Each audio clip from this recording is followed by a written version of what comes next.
So I had a fascinating discussion with a young lady here on LinkedIn earlier today that really just resonated with me. I haven't really been able to get it out of my head. And we had a quick exchange utilizing a new recording tool where you can record messages and type back and forth. And the basic gist of it is she works at a restaurant as a waiter.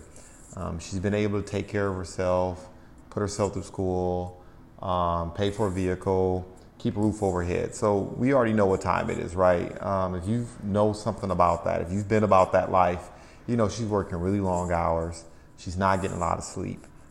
She has to have a lot of tenacity, right?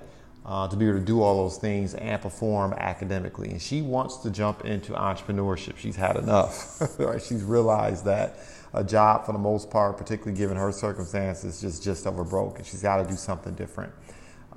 Even despite what opportunities may lie before her beyond attending college, she realizes that at the end of the day, she wants to take control. She wants to have agency of her life, right? She's passionate about some things, and she believes that she's willing to put in the time. She obviously has the work ethic to make those things happen so she can actually create something, bring value to the marketplace, and be financially independent, right? Be her own boss. But one of her biggest concerns, right, and it's a concern that is shared by many. We've all been through it for the most part, right? As a matter of fact, let's not even say for the most part, we've all been through it at some point in time where you may be lacking in a bit of confidence. You know, she's concerned about appearing too young. She's concerned about not looking the part, right? That was the one thing that caught my attention. She's concerned about not being able to participate or be comfortable or be accepted in certain circles as she looks to launch her business. And, you know, given this world we live in where everything's curated, where everything is just so refined, and, you know, it's to the point now where it's like authenticity has almost been hijacked, right? People actually pay and stage things to even to try to appear authentic. So, you know, it's for good reason. If she's looking at these videos on the gram, she's looking at these videos on Facebook or what have you, there's even more pressure to kind of appear, right? Like you're going to do the part. And, you know, the one thing I passed on to her and, you know, thought I'll share with you who may be listening to this tonight is just simply this. Look, one of the most important lessons I learned early on in my entrepreneurship journey was that entrepreneurship is a skill trade, right?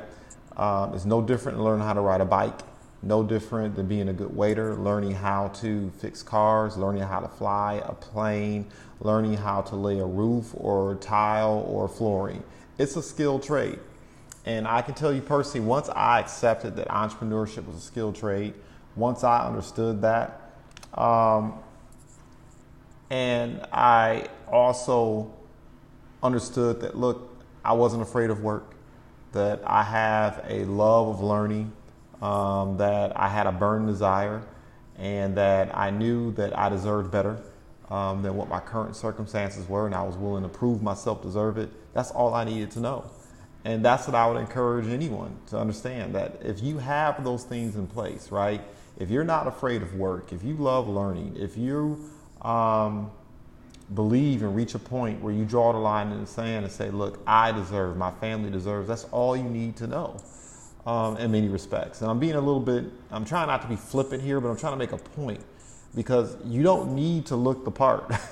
You don't need to have all the accoutrements to success. You don't need to come in the box or come in the package that people expect. Because entrepreneurship at the end of the day is skill trade, is being willing to be a constant learning, is being willing to learn, do, and review, and evaluate, is being willing to become the person that you know you need to become to achieve your goals and objectives. And if you keep that front and center, you're going to be okay.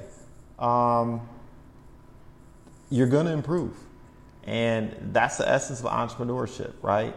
Identifying a space in the marketplace, a space that you're passionate about, and going out and creating happy clients, going out and serving people, going out and giving customers a reason to believe that whatever capital, whatever cash they're spending on your services, they're getting more in return than they paid for. And if you keep those things front and center, there's no reason why you can't step out and have success as an entrepreneur.